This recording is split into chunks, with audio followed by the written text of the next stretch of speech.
Good. All right, let's get started. Om Sahana Vavatu Sahano Bhunaktu Sahaviryam Karavavahai Tejasvinavadhitamastu ma vidvishavahai. Om Shanti Shanti Shanti. Gurur Brahma Gurur Vishnu Gurur Devo Maheshwaraha Gurureva Param Brahma Tasmai Shri Gurave Namaha Tasmai Shri Gurave Namaha. Welcome to all the teachers. How many S1 teachers we got? Lovely. How many S2 teachers? Awesome. S1 teachers, lovely performance today. They did well, so S2, let's see if you can top that. And I was telling the teachers before they performed, the way a session, like the rest of the year, failure or success depends on that first teacher's performance at the beginning. So I'm not saying that to add pressure, I'm just telling the reality of it. So session 1 is going to have a good start now because of that. S2, let's see how it goes. This is pressure. That's why not many people showed up. They knew I'd add that pressure. So when it comes to teacher satsang this year, the question that would come up often was, what are we even going to do? Because you're here one week, you're in Chitrakoot the next week. Does that mean we should not have it at all because there's no consistency? I find an opportunity here. Opportunity is when I'm here, I'll conduct the workshop and the session. The week that I'm not here, I want you all to have group discussions together. I'll appoint facilitators amongst you. That facilitator it's not Supreme Court, they're not in that position for life. It'll be a rotating facilitator, like every month or so I'll change it. I'll give you discussion questions. And today, and I'm glad it's being streamed so we have it for later, we're going to talk about what are those challenges that come with the group discussion. How do we surmount it so that we have a productive discussion every time that we meet? Okay. Before that then, I have one activity I want to go through with you. This is a fun one. I've pulled up a menu of an Indian restaurant. Okay. I'm going to read the description of what each thing is in English. You have to tell me what the actual Desi name for this dish is. Pure vegetarian only, Chinmay Mission Mehe after all. But I'll read them out, and you guys just shout it out. Have fun with it. Let's see who's right, who's wrong. Okay? We'll touch with the easy ones. Start with those. Homemade cheese cooked in a spicy tomato sauce with a touch of cream. Homemade cheese. Kaun sa paneer? Paneer makhani. Paneer makhani. Puree. I didn't know we had puree in our thing as well. Puree of baked eggplant sauteed with onions and tomatoes. Bangan bharta. Very good.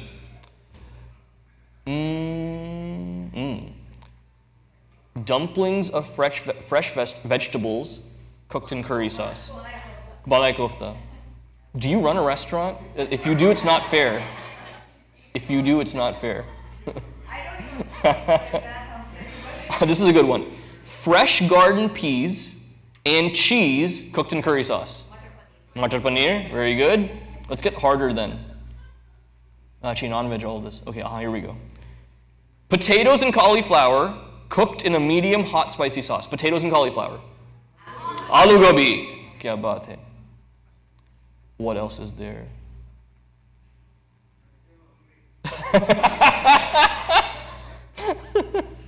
Look, 2 more I'll do. Something difficult, let's see.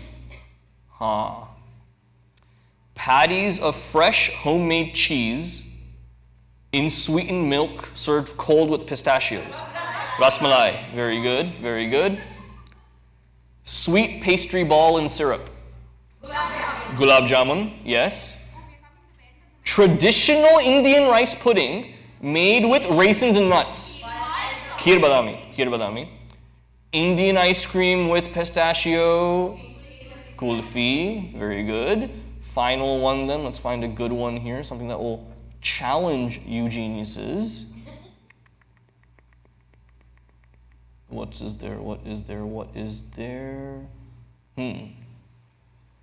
Whole wheat puffed bread, deep fried.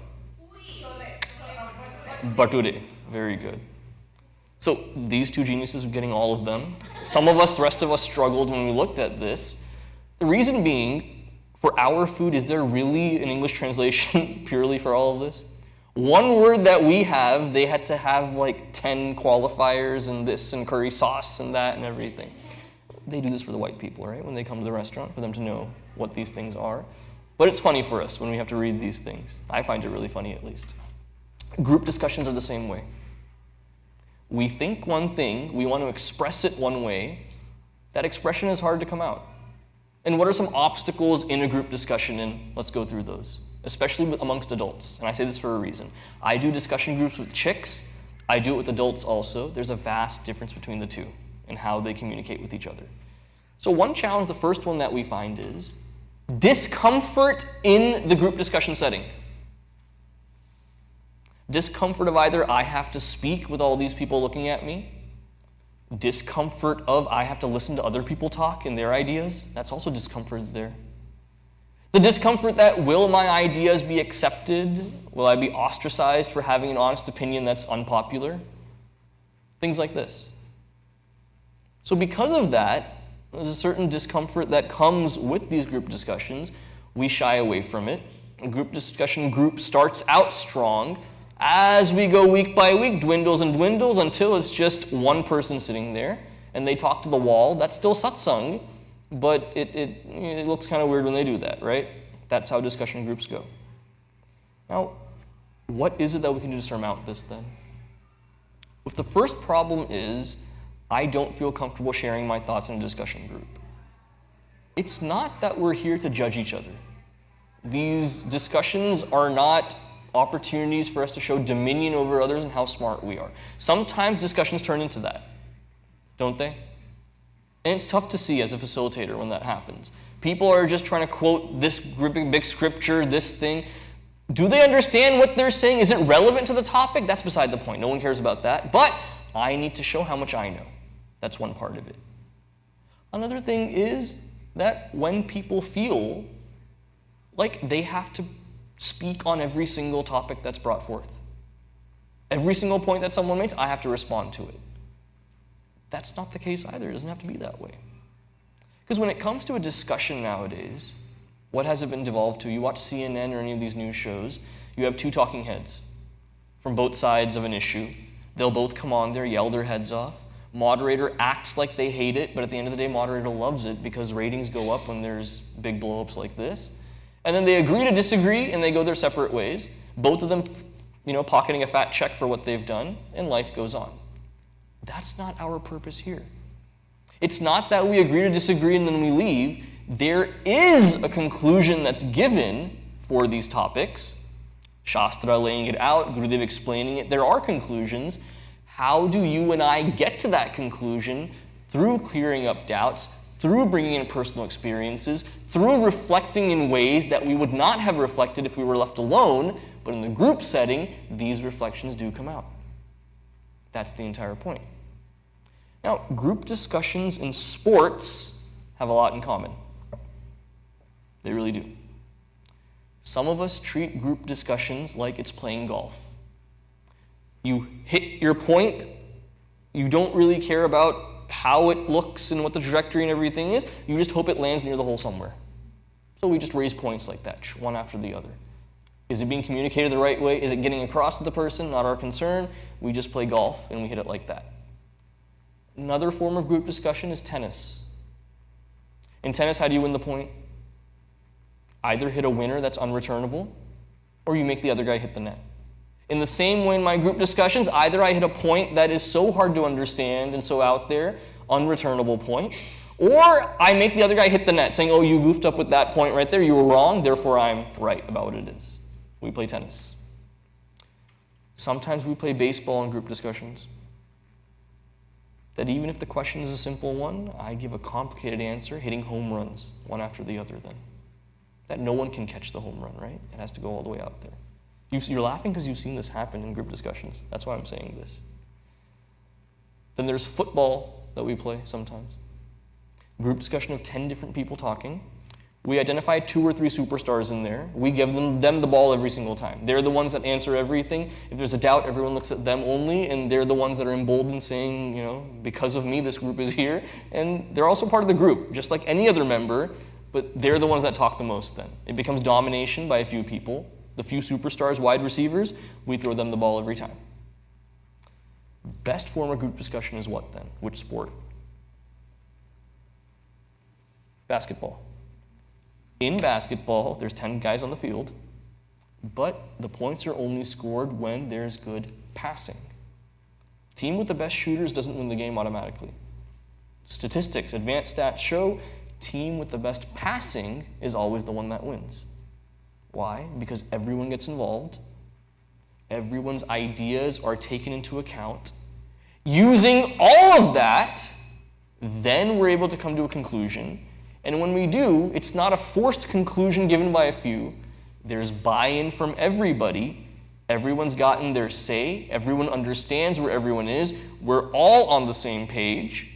And even those things that need to be translated, like I was reading these English things out, you guys were boom. You knew what it was. You were making the connections right there. Like that, everyone is making those connections to what's being translated, to what ideas we're talking about. Everyone's on the same page then. Now, why am I excited about group discussions then? The most interesting part is, as teachers, we become aligned across all grade levels then. Because at teachers training, one thing I mentioned, an observation I was finding the last couple of years here that's really taken ground footing is this notion that if you teach the older grades, 8th grade and above, then that means you're a good teacher. And if you teach the younger grades, that means you're not that great of a teacher. Now, why am I coming to this conclusion? Because of the way some of the teachers are talking, a lot of them is, why am I not getting promoted? I've taught 5th grade 3 years, why am I not promoted? Or if I move a 10th grade teacher to 6th grade, why are you demoting me? What did I do wrong? You didn't do anything wrong, man. The topic is different, it's a different age group. Is that not important then? So many kids, when we graduate, I'm a graduate from this place as well, when we graduate, some of our fondest memories and best teachers are in those younger grades.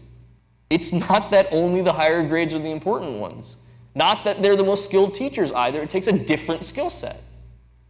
Try putting an 11th grade teacher, so subtle self-unfoldment, these deep topics with logical layering, they teach all of that.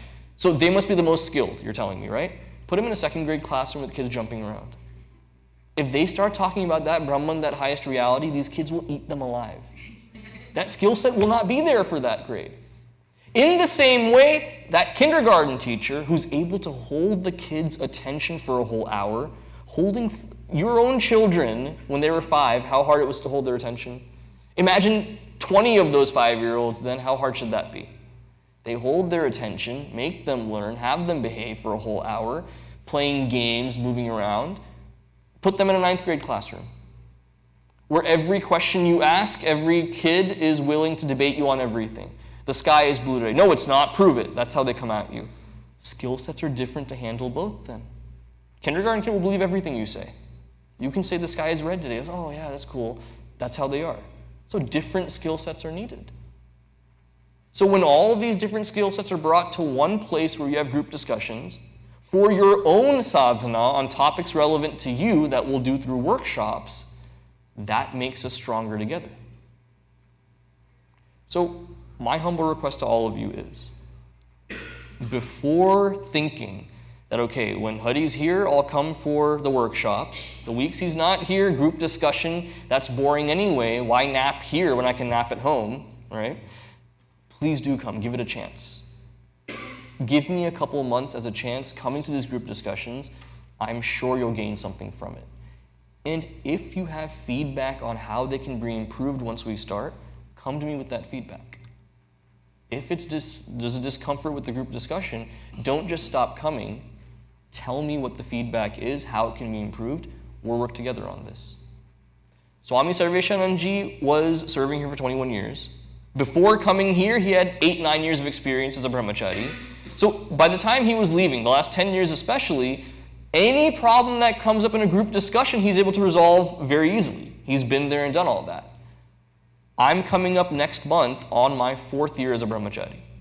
I'm still figuring things out. Without your feedback on how these groups can be improved, I have no way of knowing things. I'm still in that learning stage. Sannyasi is a monk. Brahmachari technically is monk in training. I'm in training in many different ways here. So please do give that feedback. Now, what are the topics we're going to go through then? The beautiful text by Puja Gurudev is As I Think. Once he started his work, one of the first publications that the mission produced was Tapovan Prasad. It's still in circulation today. Monthly magazine where there's information about mission events, articles by Puja Gurudev, Puja Guruji, Puja Swami Swarupananji, all of that. When he started it, it was his articles that he'd write in there every month. These articles were compiled to make one book called As I Think, Essays on Nation Building. The common theme that runs through all of these essays is, how do we revitalize the Hindu culture in Bharata and beyond? And this was written in the 1950s. Because Puja Gurudev's calling was, when he went to Swami Tapovanji Maharaj's ashram there in Tapovan Kutir in Uttarkashi, he studied this knowledge and he said, hey Guru, I want to spread this knowledge. Tapovanji Maharaj said, why? This sacred knowledge of Upanishads and our Vedas, honestly, no one cares about this. People have their jobs and their families and their lives and their dreams and things. This knowledge has no place in all of that. Why do you want to go teach it? You yourself, Chinmaya, came here to learn. Stay here, revel in the knowledge. Why go out back to that filth of the world out there? He said, no. If this knowledge could transform me and help me, the people need to go it. I need to go out there and teach it. Work with them to revive that Hindu culture. Now, look how this always blows my mind about Puja Gurudev's life. He was so invested in the freedom movement, he almost lost his life trying to serve that movement. When India gained her independence in 1947, then, you would imagine, with his degrees in English and law, he would go try to join that system that shapes the future of this country through policy. That's what anyone would have expected. Instead, in 1949, he leaves all of that to take the path of a sannyasi then. Meaning two things right here. Number one, how strong of a conviction must he have had to do that, giving up what would have been surefire success in another field? If he had gone into politics, I have no doubt, CM, PM, he could have been. I'm guessing he could have been quite easily. Gave that up for this. Second interesting thing is, how amazing must the Shastra be to pull that Balakrishnan men into this path instead of doing something else? That always blows my mind. So these essays then, he goes into why the formation of this Chinmaya mission. What are the different activities that shape this world? He goes into why serving children is necessary. Why having Devi groups? He says very clearly, the fulcrum in the household that dictates the culture of that house, the trajectory of that house, the values in that house, that comes from the mother of the household, he says. That is the balance right there. It comes from the mother in the household. So he goes through Devi groups, why that's important. Study groups and why they're important. Because it was just him in the beginning. He'd go to a city, spend maybe a few weeks there teaching on a text, go to the next city, and the feedback was, when you're in our city, Gurudev, we're so inspired to learn and to learn this knowledge, to work and everything. Once you go, the spiritual teachings go with you, and we're back at square zero. Can you do something to help us out there? He said, have study groups then.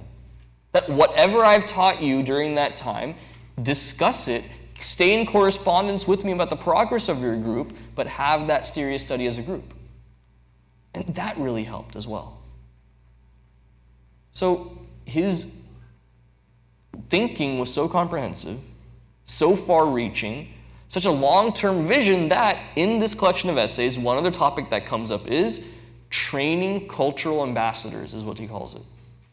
Even in the 50s, he was writing that several people who are skilled or to seek education or more opportunity, they leave India to go somewhere else.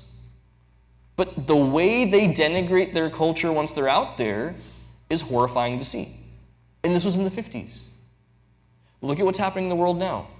So many people who get MAs and PhDs in religious studies at these American universities, they teach about religions. And recently, this past week, I was in Chicago for the Parliament of the World Religions. One common conversation happening among people of various religions was, at these universities, the more you defecate on your own culture, the more you're accepted out there.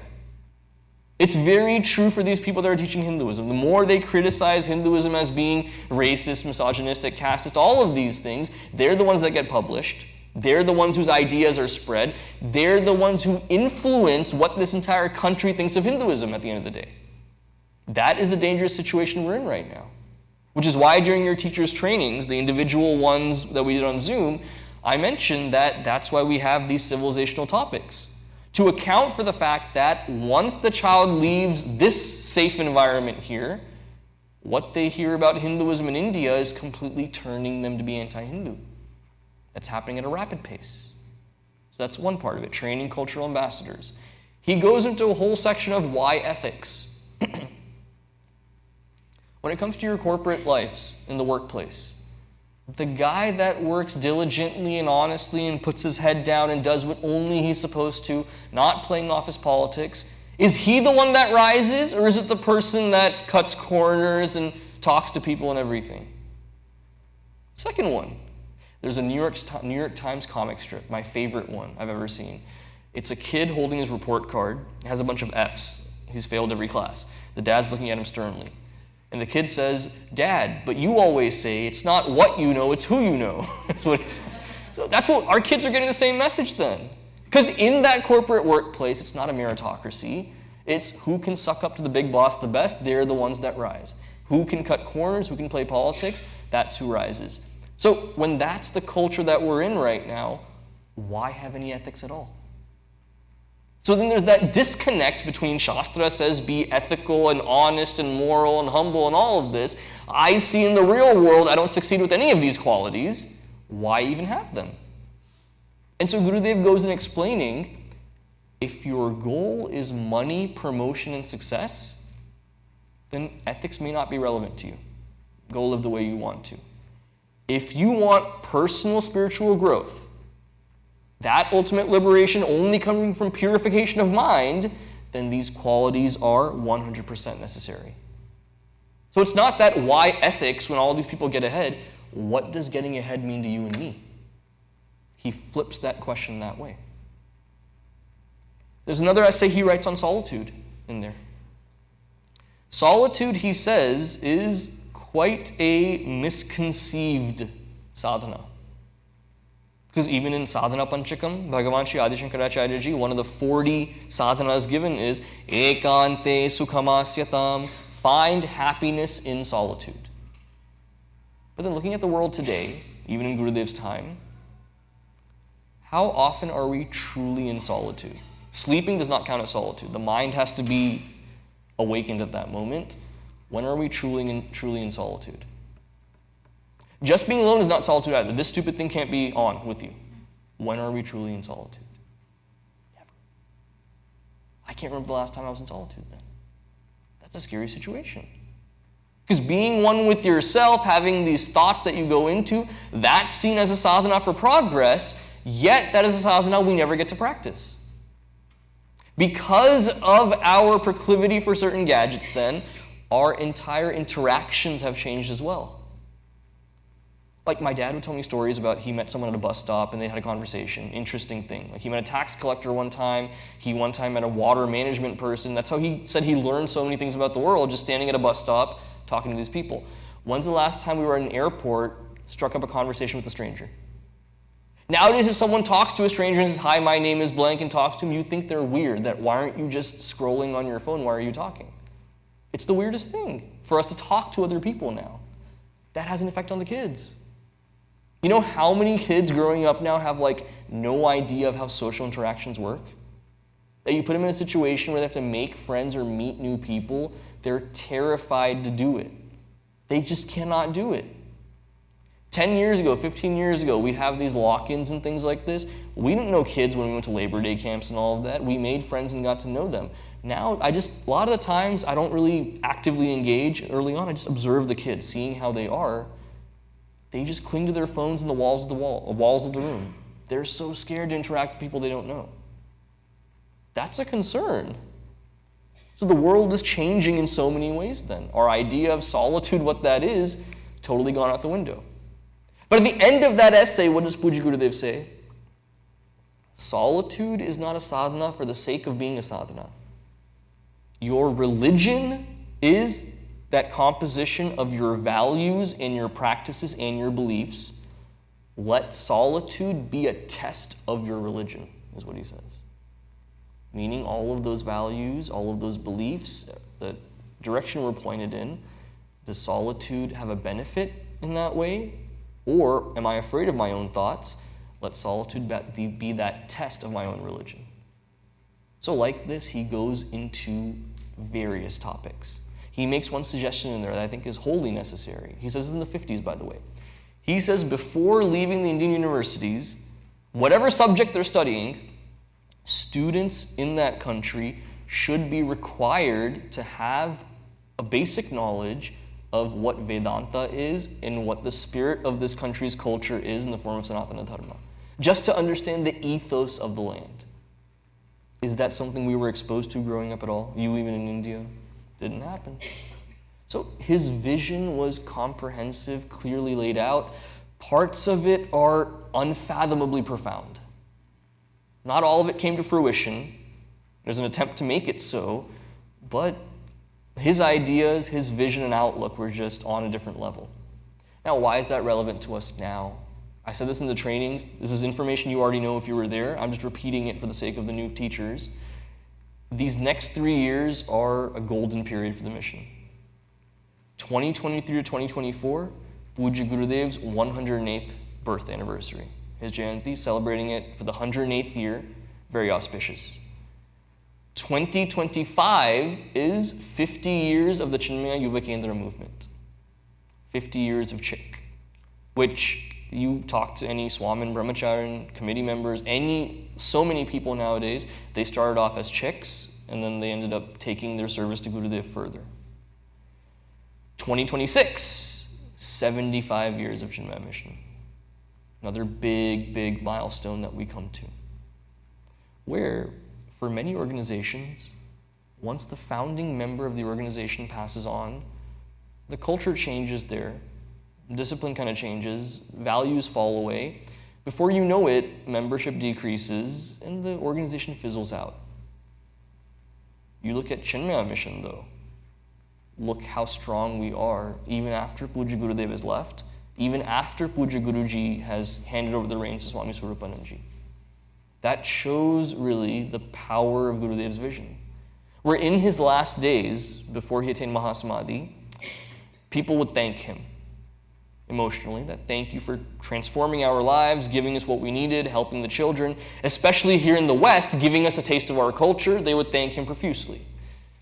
And he would say, you know, whatever you're benefiting now, the true benefit of my work, you'll realize in 30 years, was his statement that he'd make. 2023, we're exactly 30 years since he attained Mahasamadhi. We see that vision come to life. That's my goal for the teachers this year is see how that vision is relevant more than ever 30 years after he's attained Mahasamadhi. If I can impress that upon all of you this year, I would have done my job. So group discussions and things are the way we do it. By the way, S2 teachers, what time do you have to practice your performance? It has to be good. So what time were you planning? Coordinator G. Sure. Because the thing, I know S1 did so well, I praised them and everything. Then you guys will come back in S2 and said, Hari didn't give us time to practice, therefore he was sabotaging, colluding with the S1 coordinator. All of these controversies are going to come out. I know how people think. Not so much pressure. All I'm saying is, some sessions are successful, some are not successful for the whole year. Your one first performance dictates all of that. That's all I'm saying. I'm not putting pressure. 11:30, okay, 10 more minutes of fun and then you guys can go practice and get nervous about it then. So this is good that you're doing it the first week. The kids get to see that when they complain about having to perform, you can say, hey, that first week, even I wore Indian clothes. Even I sat up there and lip synced like all of you. Teachers are so much like the kids. I was looking, right? Everyone has their cell phones out, looking into it. Ladies in the front there were singing really well, nice and loud and everything.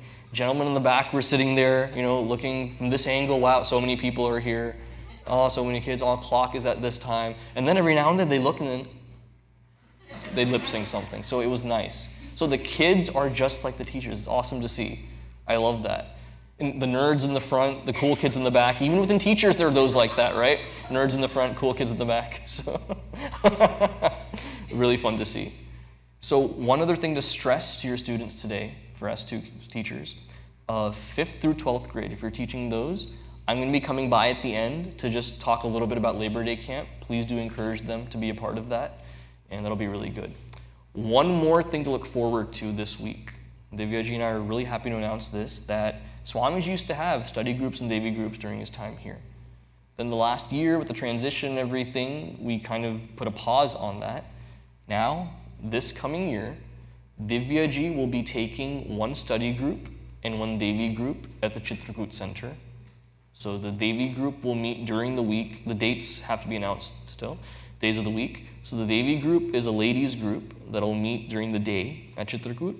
The study group is open to ladies and gentlemen, and that'll be in the evening at Chitrakoot as well, one day a week.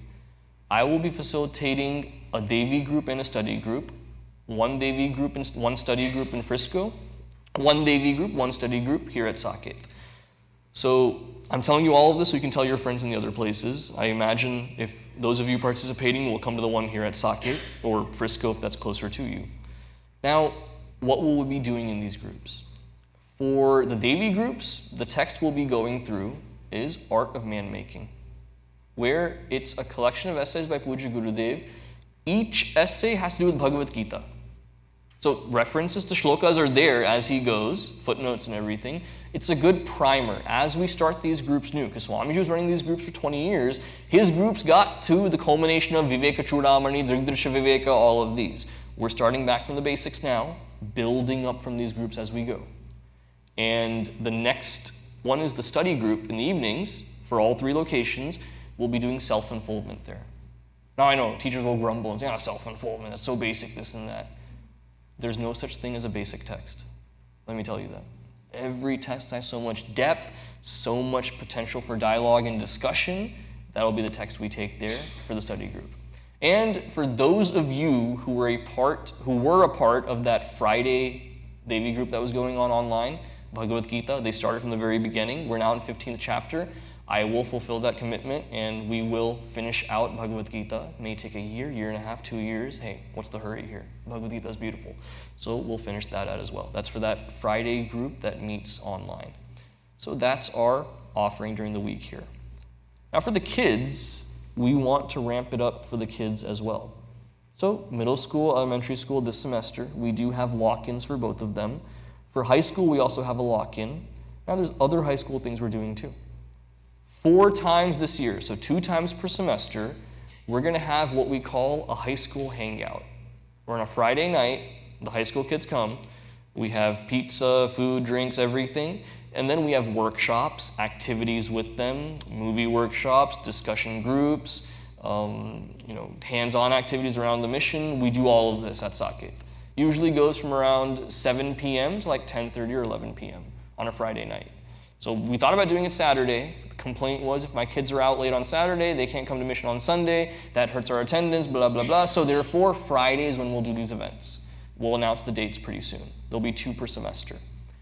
Another thing we're doing, and this is really exciting, is the Chick West was led by Swami Sarveshanandji for about 12, 13 years. With his departure to India now, Swami Swarupanandji has decided that Chick West will be in 3 different zones, and there will be 1 brahmachari heading up each zone.